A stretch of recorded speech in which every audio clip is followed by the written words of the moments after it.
There are a ton of programs available on streaming services these days. There are reality programs for individuals who like to divert their attention from other people's drama, comedy shows for lighthearted entertainment, and police dramas for those who enjoy crime.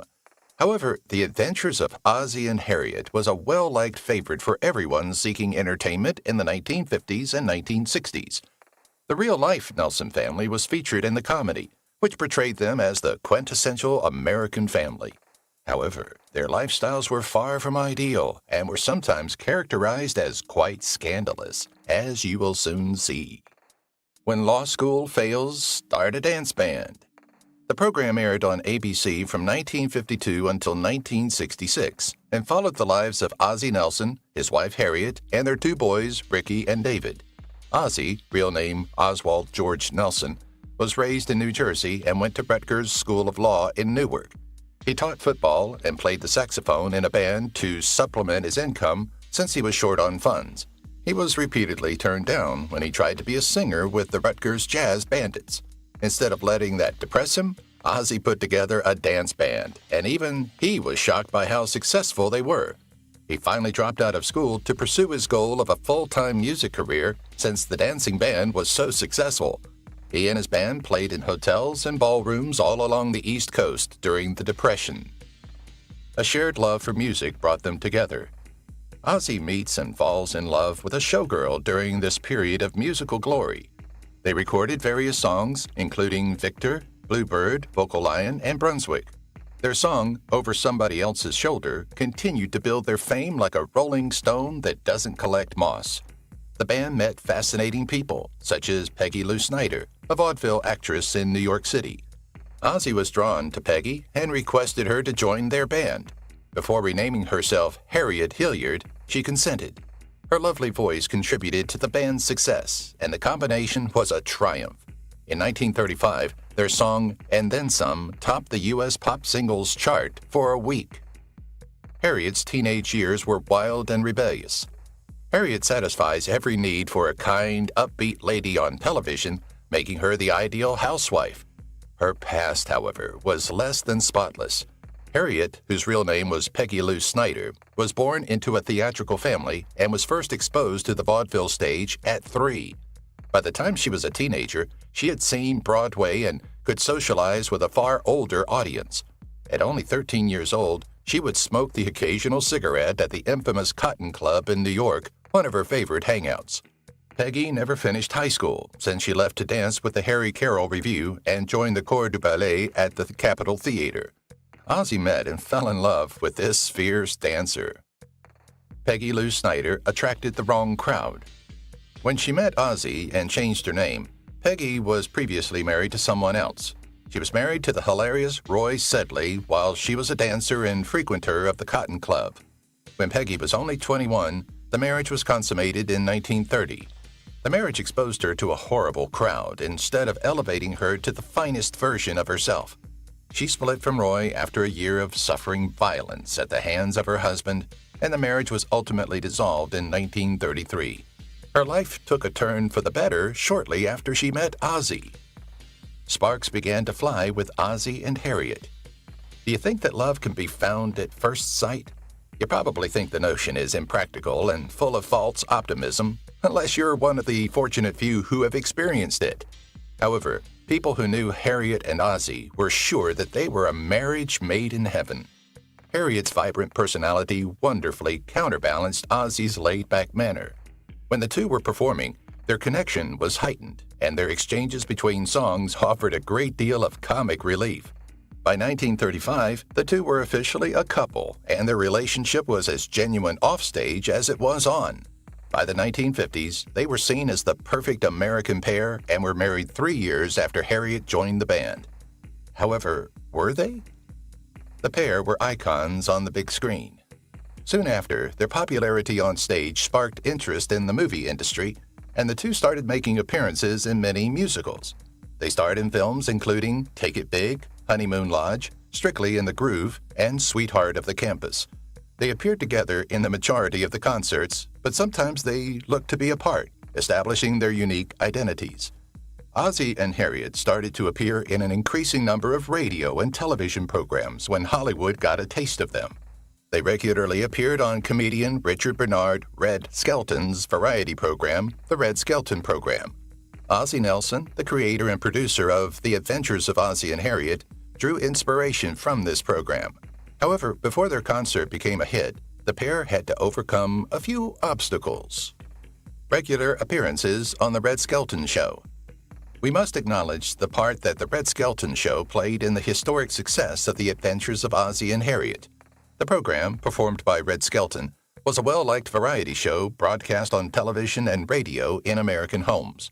While frequenting The Red Skelton Show, Ozzie and Harriet gained notoriety for singing and music. This exposure to the inner workings of a show and what it takes to appear on the color screen motivated, educated, and directed them to start their radio program. The war ended an era in their lives and began a new one. They had begun to consider what it might be like to have their program, and the concept started to take shape. However, until Red Skelton was inducted into the war in 1944, they were entangled in The Red Skelton Show. The pair was able to fill the void created by his departure from the business by using their radio spot.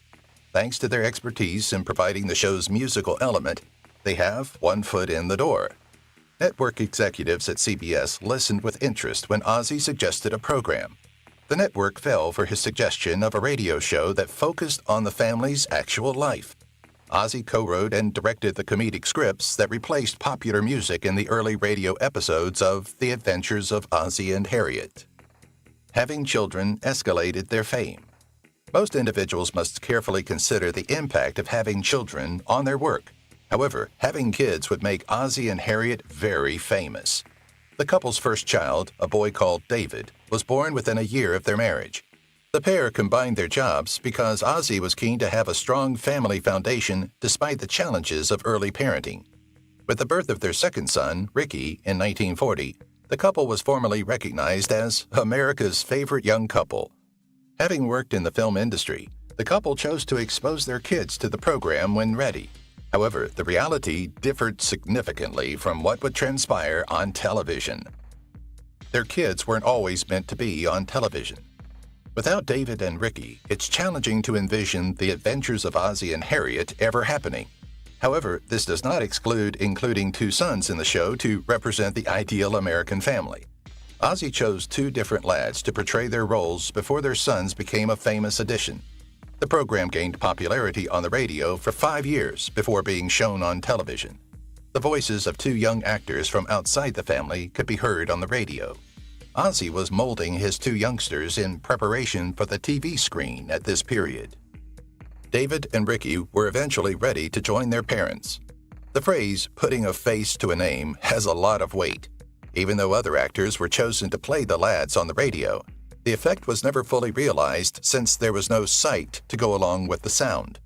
The boys were ready to debut by the 5th year of the program, when they were 8 and 12, respectively. The little boys started acting like themselves when they joined their parents on the radio program. In 1952, when the program finally became television, the sons were 12 and 16 years old and prepared to join their parents on TV. Bing Crosby encouraged Ozzie to give his boys a chance. Before stepping in front of the camera and into the spotlight, Ozzie was determined to give his sons a typical upbringing. The lads didn't assume their parts until 1949, when American singer and entertainer Bing Crosby convinced them to do so. Ozzie was inspired to give his sons a chance after Bing Crosby appeared on the family radio program and brought his two young boys along for the live broadcast. Both Ricky and David were immediate crowd favorites and significant stars. They believed it to be the correct choice. But was it? Was Ozzie's decision made prematurely? It's no secret that Ozzie gave his sons a chance at fame after careful consideration. However, did he overreact and bring them into the spotlight too soon? The impact of receiving so much attention in your early years might last a lifetime. In his book, The 50s, David Halberstam described the family's existence. There was a general feeling that Ozzie had stolen the childhood of both of his sons and used it for commercial purposes.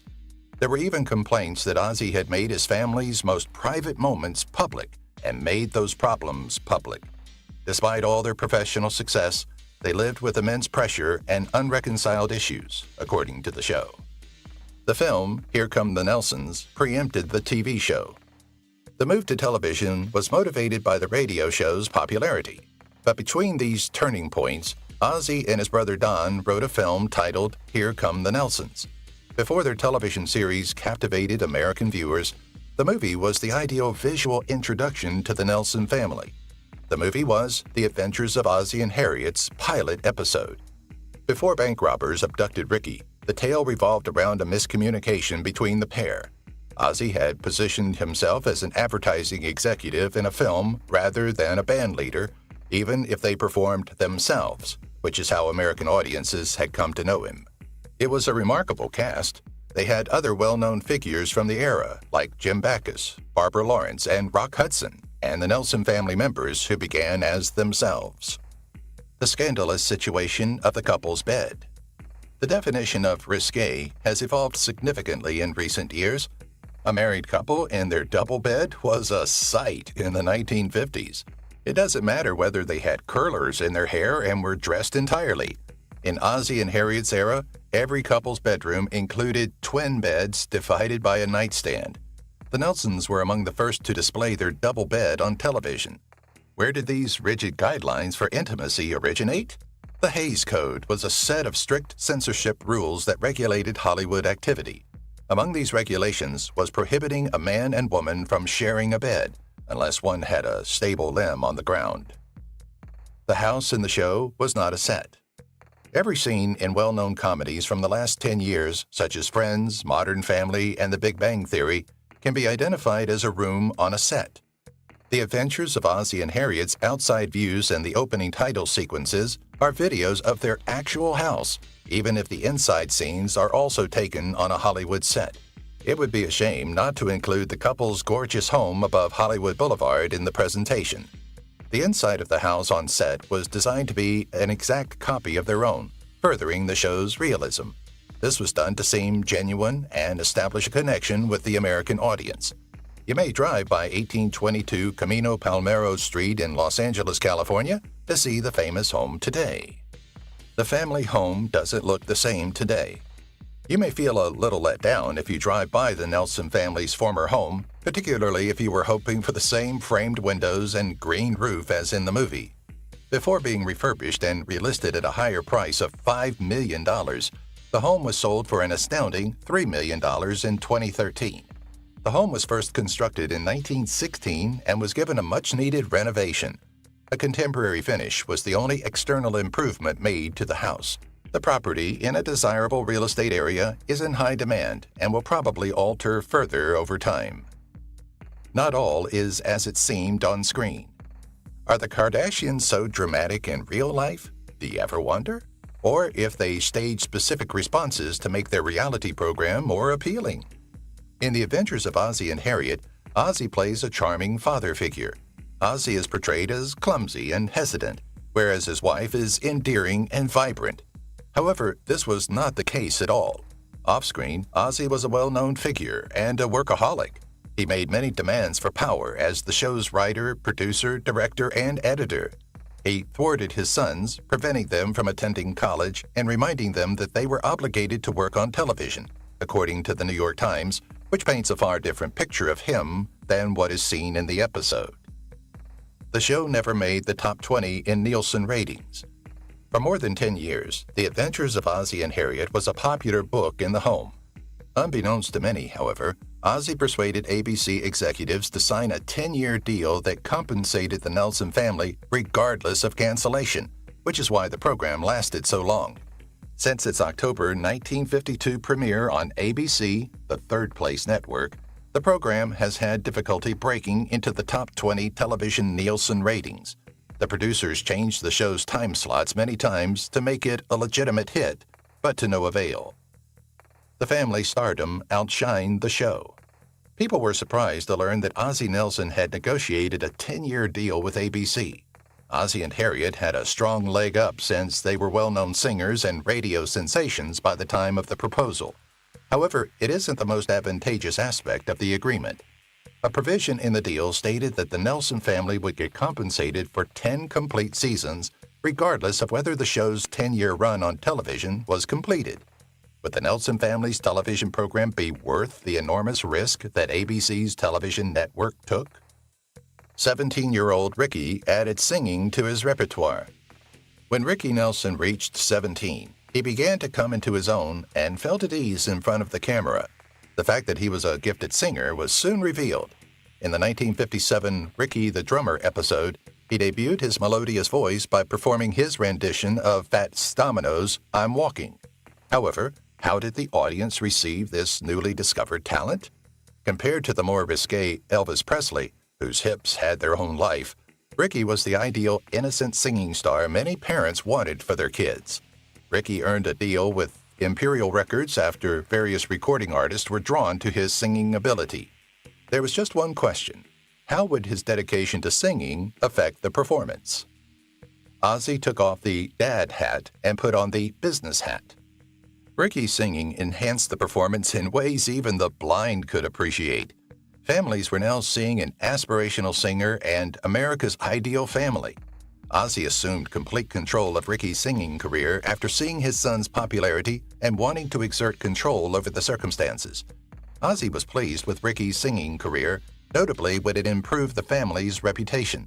For example, Ricky's 1958 song, Poor Little Fool, peaked at #1 on the Billboard charts. Ozzie started writing the play to include more of Ricky's singing to capitalize on his skills even more. He increased the show's popularity this way, particularly in an episode when Ricky sang. His unpaid public engagement at a high school further emphasized his status as a vocalist.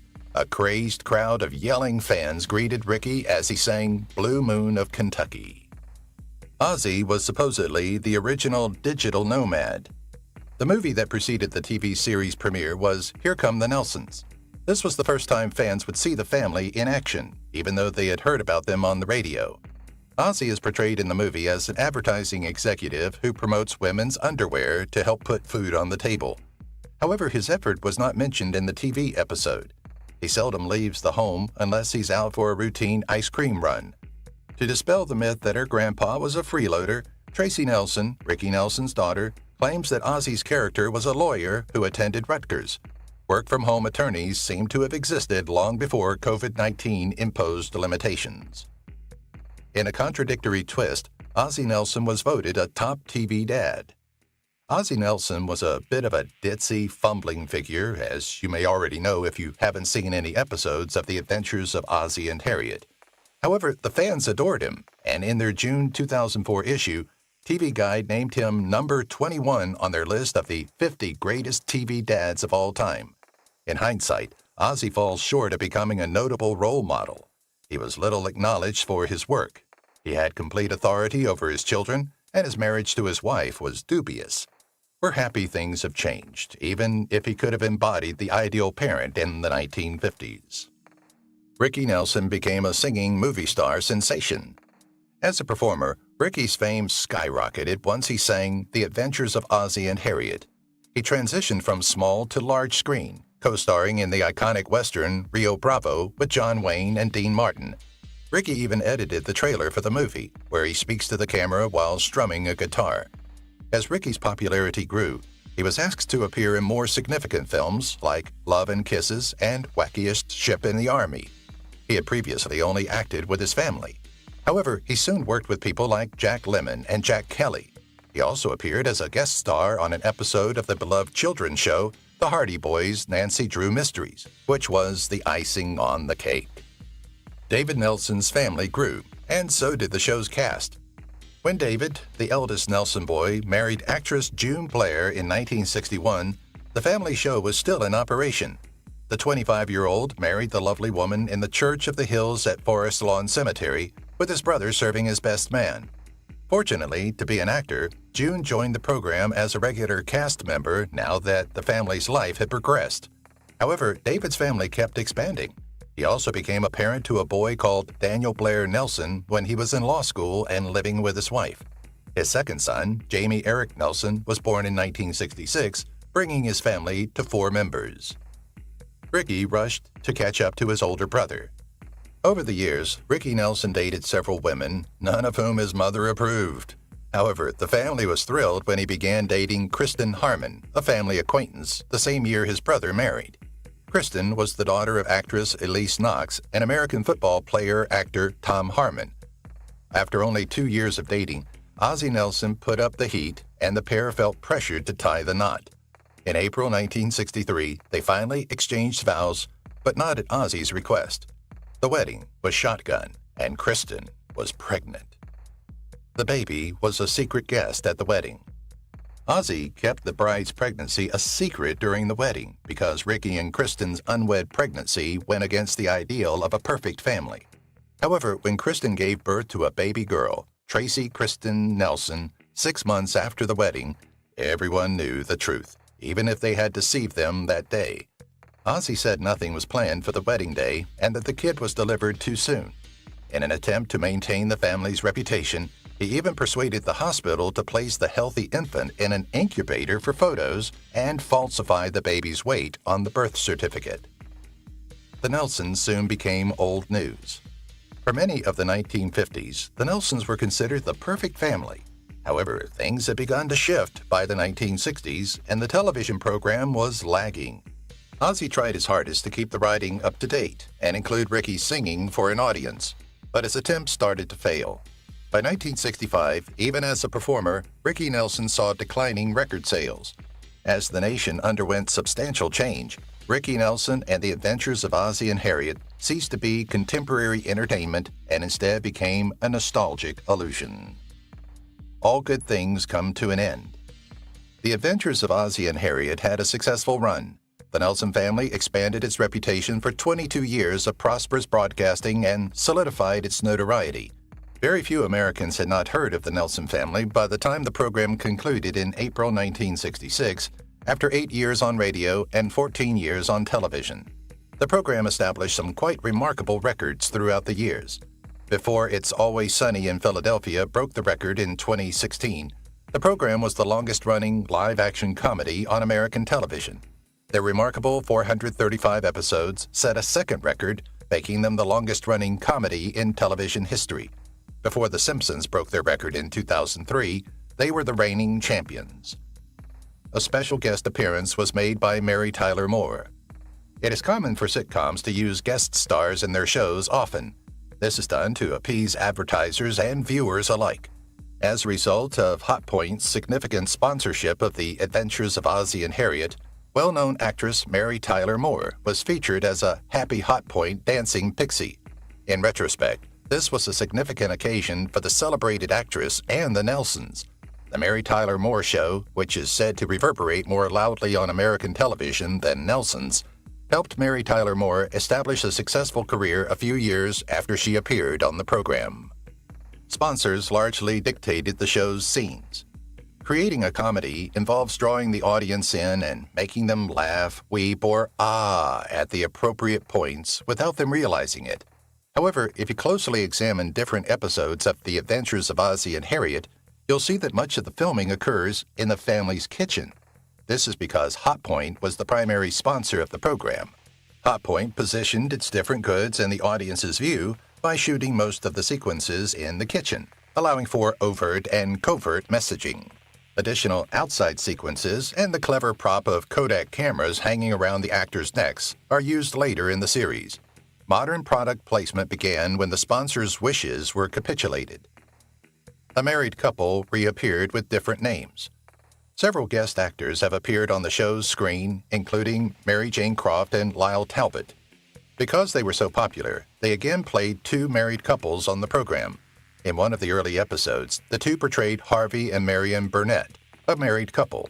They had such a strong bond that in the following seasons of the program, the producers called them back to portray another married pair, Joe and Clara Randolph. Ozzie died and left his family behind. They may not have been the ideal family off-screen, but they got through a lot together. The death of Ozzie Nelson in 1975 at the age of 69 was a tragic event for his wife and two boys who were at his side as he breathed his last. Ozzie passed away in his San Fernando Valley home from liver cancer and malignant tumors after spending his whole life in the public eye. Harriet was a bit more affected by the death, but his two boys were strong enough to recover and go on with their jobs. Despite becoming a conspicuous recluse, she finally appeared as a guest on sitcoms like Love Boat, Fantasy Island, and Happy Days. An awkward moment on stage inspired a new song. Celebrities were finding it difficult to adapt to the rapidly changing times. However, they also faced the danger of losing their distinct identity. When Ricky Nelson played at the Richard Nader Oldies concert, a rock revival event held at Madison Square Garden in 1971, he was made acutely aware of this. When he performed Honky Tonk Women, he was jeered off the stage instead of being greeted by yelling supporters.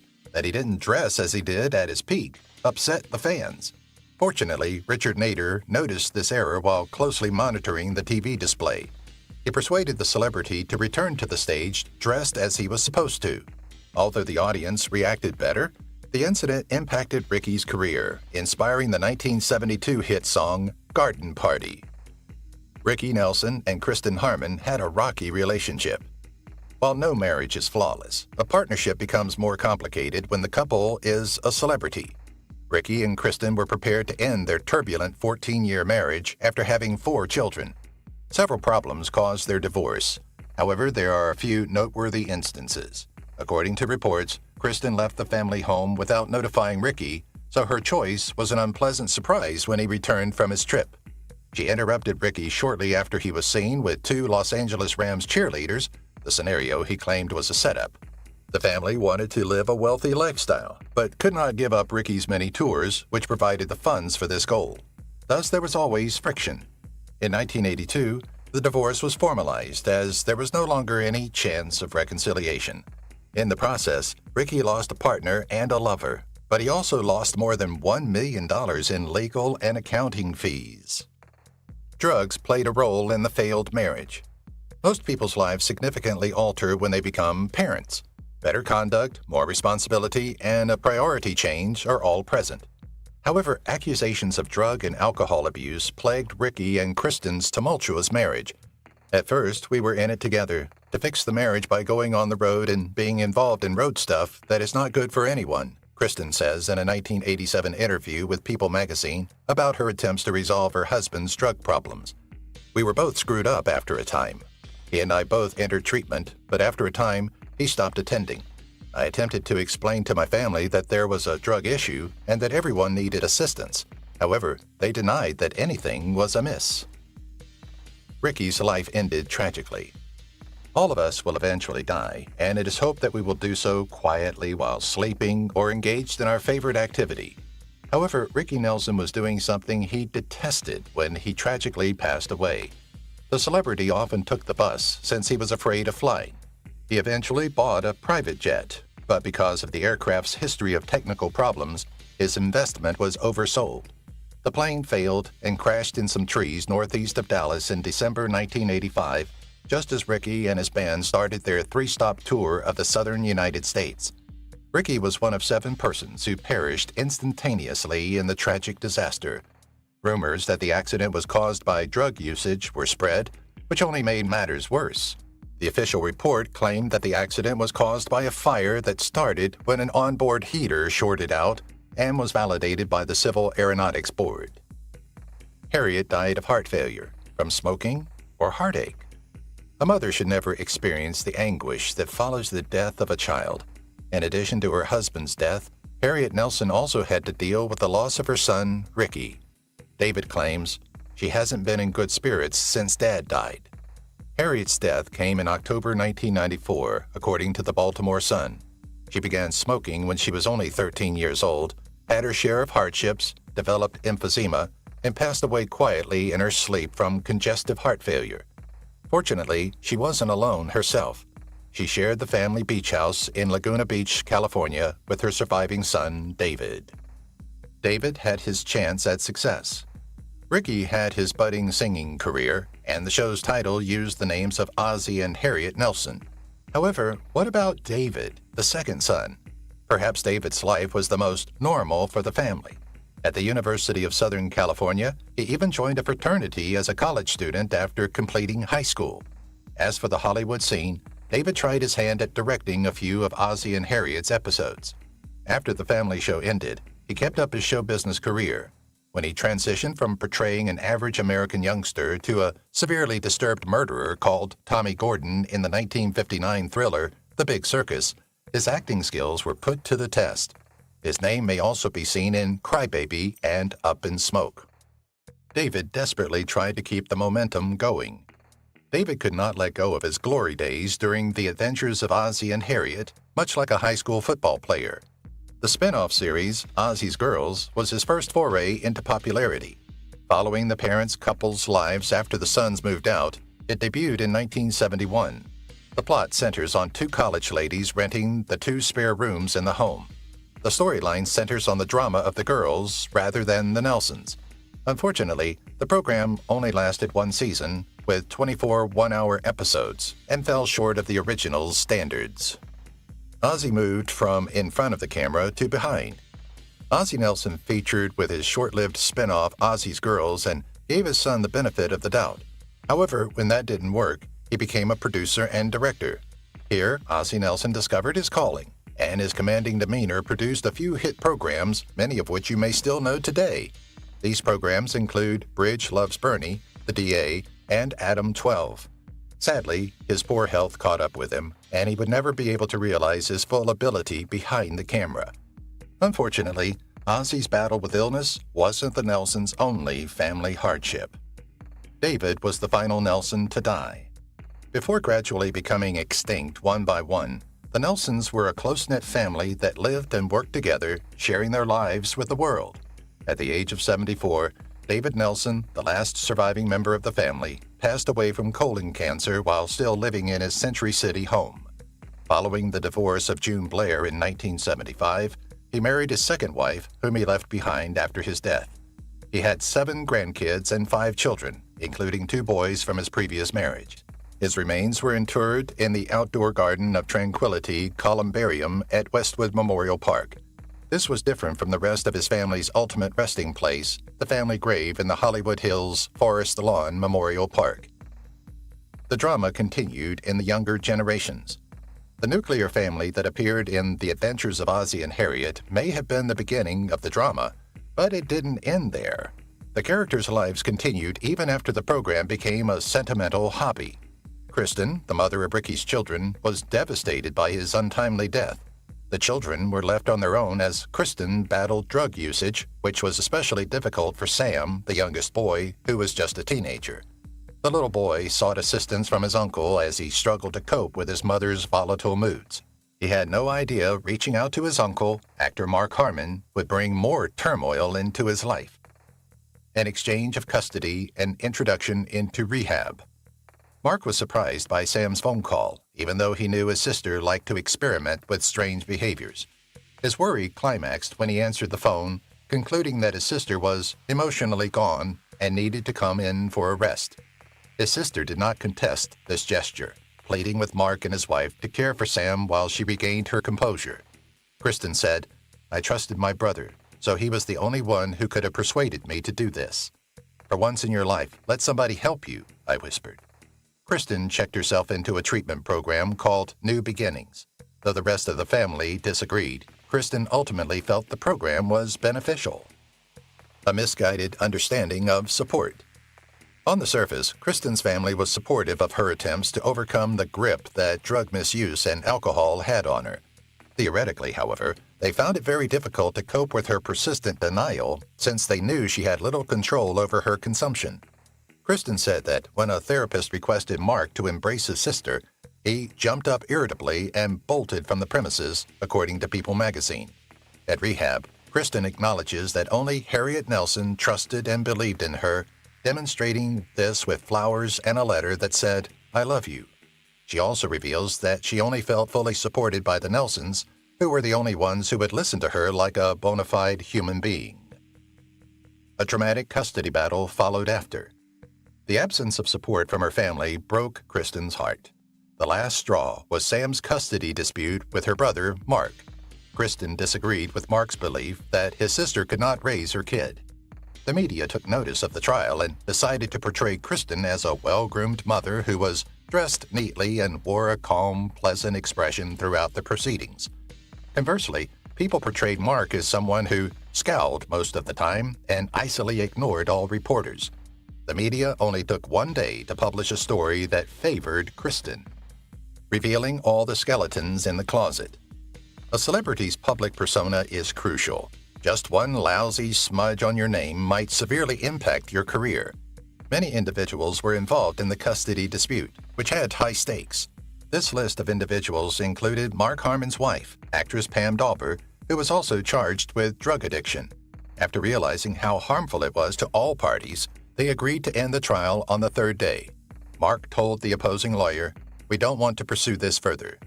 The public's response was similarly scandalous, with statements such as, "This was a typical family dispute, and it should have been settled around the dining room table," and "They're more concerned about their careers than they are about the boys' welfare." Too much blood has been spilled. Sam turned out okay. Barely. Kristin was granted custody. Sam's Uncle Mark was given visiting privileges and wasn't entirely excluded from the action. Kristin, Sam, and Mark consented to family therapy to improve their connections and enhance the family dynamic. The dramatic family was the subject of documentaries, in which Sam even played the lead role. Sam was able to establish himself despite his turbulent childhood. After founding the band H is Orange, he wrote 2 books, The Attic and Quandrels, an introduction to the algebra of knots. The former examined racial, gender, and generational divides to reveal the root causes of addictions. The other Nelson grandchildren dodged a bullet. Sam was the unlucky one who seemed to be doomed to take the brunt of the family turmoil and drug misuse. When the family reached its lowest point, the other 3 children were adults, and they mainly survived unharmed. The oldest, Tracy Nelson, even pursued acting as a family career. She debuted on The Adventures of Ozzie and Harriet at 3 months, so it is not like she had much choice. She was cast along with Lucille Ball in Yours, Mine, and Ours when she was 4. Performing, studying dance in college, and practicing ballet for 17 years were all part of Tracy's extracurricular activities. Shining the light on Tracy Nelson's career. Tracy Nelson, the oldest Nelson granddaughter, got a strong start in her acting career and kept going in the same direction. She starred with Sarah Jessica Parker as Valley Girl Jennifer D'Annunzio on Square Peg's comedy in the 1980s, where she spent some of her best years. She also appeared in the Father Dowling Mysteries and Down and Out in Beverly Hills. Tracy was already well known as one of the Nelsons and appeared as a guest star on several other vintage sitcoms.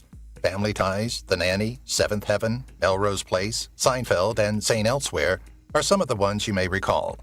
However, Tracy was a Nelson, and there were no exceptions in the theater family. A series of unfortunate illnesses followed Tracy. Tracy became physically unwell due to the strain of the tragedy and family conflict. Following the untimely death of her father, Ricky, Tracy's body started to disintegrate. Although she was fortunate to have her husband, Billy Moses, at her side for support, her body still had to endure the physical hardship. "I know you miss me, but it's not time for you to die," she says her father told her in a dream. "You must visit a doctor." Tracy went to see a doctor in 1987, and the doctor found a grapefruit-sized malignant tumor in her chest. Tracy's Hodgkin's lymphoma was at stage 2. She overcame her illness, but the stress from radiation exposure persisted. Then came the diagnosis of breast cancer in 2010 and thyroid cancer in 2005. There are rumors that Tracy attributes her sicknesses to the stress of Sam's custody dispute. The Nelson twins were 2 peas in a pod. Tracy was the oldest of Ricky and Kristin's children, and the young couple soon had identical twin boys as their second set of children in 1967. Both drama and musical ability seemed to run in the family. The brothers, Gunnar and Matthew Nelson, were known for their musical abilities from an early age. The twins spent 2 years honing their songwriting skills. Their efforts paid off when they signed with Geffen Records and met Los Angeles record producer Mark Tanner. Its band, Nelson, made its public debut in 1989 and became an immediate smash.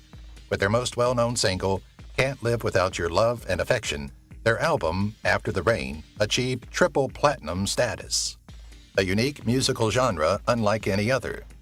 Despite being similar, the twins had a unique musical approach. The band, Nelson, belonged to the unconventional hard rock or glam metal subgenre, which gained popularity in the early 1990s. The Nelson twins broke a few records as The Adventures of Ozzie and Harriet did. Can't Live Without Your Love and Affection, their most excellent song, peaked at number 1 on the charts and was inducted into the Guinness Book of World Records. They also set a global record for the Nelson name by being the 3rd consecutive generation with a number 1 record.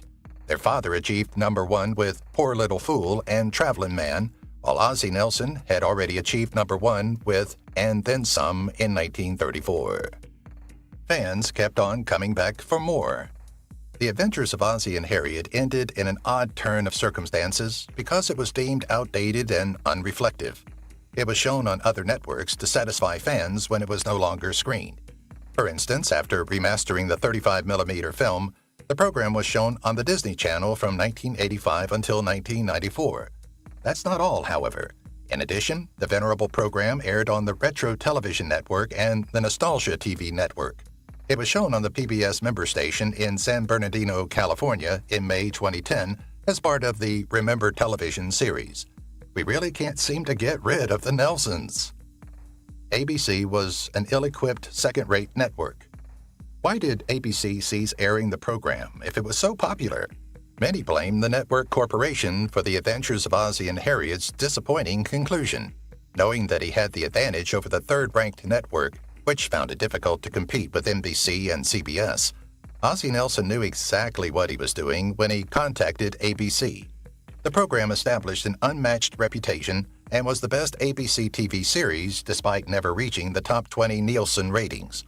However, the network was unprepared to deal with the Nelsons, and they would have terminated the program in the late 1950s if they had a better idea of what the public was interested in.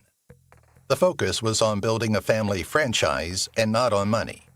When Ozzie Nelson persuaded ABC to accept a 10-year contract to compensate the family regardless of the show's performance, he struck a lovely bargain. You may be surprised that Ozzie wasn't primarily driven by money. He even gave ABC a significant discount on the program. Ozzie wanted to dominate the Nelson name story and create a family brand. In addition to administering the program for 14 seasons on television and micromanaging the production, he also planned the show's success on radio. The show was even made into a comic book. Most children were fascinated by well-known superheroes who exalt Marvel and DC comic book pages. The Adventures of Ozzie and Harriet cast members slashed a DC comic book, but they weren't transforming into irate green giants or shooting webs out of their hands. DC Comics published 5 issues of the show by the same name at the height of the radio program's success. If you look hard enough online, you may still find some of these comics for sale, which is a great way to preserve the nostalgic enthusiasm. If you've watched the video till here, that means you've enjoyed the video. Subscribe. Don't forget to turn on the notifications bell icon